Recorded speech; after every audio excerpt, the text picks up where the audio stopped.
Bonjour les premières S. Alors aujourd'hui, radioactivité, c'est la première partie du chapitre. Donc, dans cette première partie, on traitera radioactivité naturelle et artificielle, l'activité, cohésion du noyau et stabilité. Dans la seconde partie, on traitera ce qui est surligné en rose. Alors, la radioactivité a été découverte par Henri Becquerel en 1896 et c'est un phénomène naturel. Dans la nature, la plupart des noyaux sont stables. Cependant, certains sont instables car ils comportent un excès de protons ou de neutrons ou bien encore un excès des deux. Ils sont qualifiés de radioactifs. Ils se transforment alors spontanément en d'autres noyaux radioactifs ou non avec émission de rayonnement. Alors cette radioactivité provient des noyaux radioactifs produits dans les étoiles il y a plusieurs milliards d'années. Alors, petit 1, c'est découverte de la radioactivité. Activité P5 que l'on a traité en cours. Noyau et isotopie.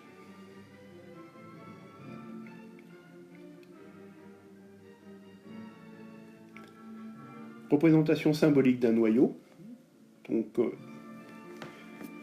à gauche du symbole et en haut, on note A, qui est le nombre de masse et qui indique le nombre de nucléons contenus dans le noyau.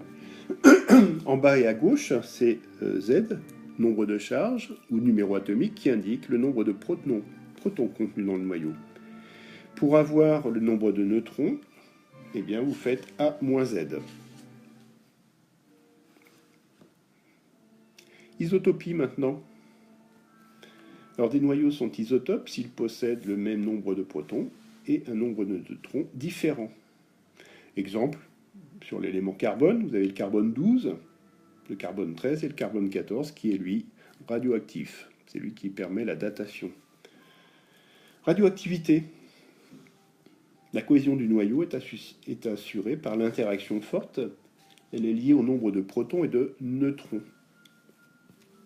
Quand le nombre de protons devient trop important par rapport au nombre de neutrons, et réciproquement, le noyau devient instable et se désintègre spontanément en un autre noyau, avec émission de corpuscules, éventuellement accompagné d'un rayonnement électromagnétique gamma. Donc ce rayonnement électromagnétique gamma, il est situé à l'extrémité du spectre et il est très énergétique. Alors, les désintégrations radioactives sont spontanées, c'est-à-dire qu'elles ne sont pas provoquées. Elles sont aléatoires, c'est-à-dire qu'on ne peut pas prévoir à quel moment un noyau va se désintégrer. C'est-à-dire qu'un noyau jeune a autant de chances de se désintégrer qu'un noyau vieux, entre guillemets. Elles sont inéluctables. Ça va forcément arriver un jour. Alors, radioactivité naturelle, les noyaux radioactifs sont présents dans la nature. Et la radioactivité artificielle concerne les noyaux qui sont produits par l'activité humaine.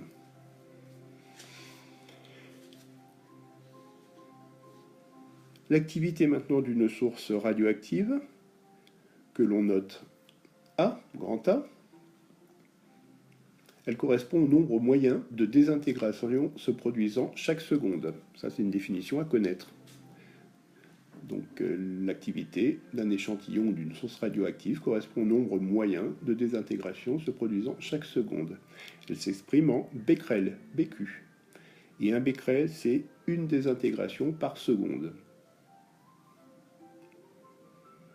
Alors l'activité donne une indication sur la rapidité avec laquelle les noyaux se désintègrent.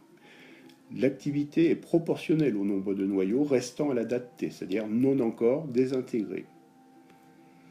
L'activité ou le nombre de noyaux décroît au cours du temps du fait de la désintégration progressive des noyaux instables. C'est ce que traduit cette courbe mathématique. C'est ce qu'on appelle une exponentielle. Et vous verrez ça en maths l'année prochaine. Alors, durée demi-vie, pardon. Notez T1,5, c'est la durée au bout de laquelle l'activité initiale a été divisée par 2.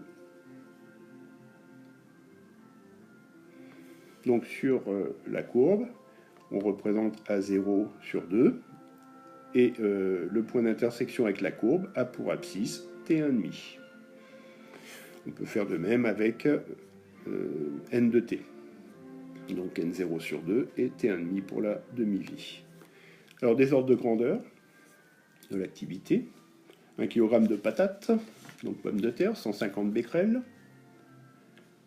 1 kg de poisson, 100 becquerels. 1 kg de plutonium, 2,3 10 puissance 12, qui est énorme, hein, application militaire. Ça, c'est un tableau de demi-vie de quelques corps radioactifs que je vous distribuerai. Et puis, on en parlera le moment venu. Bien, fin de cette première partie. Je vous remercie et à bientôt.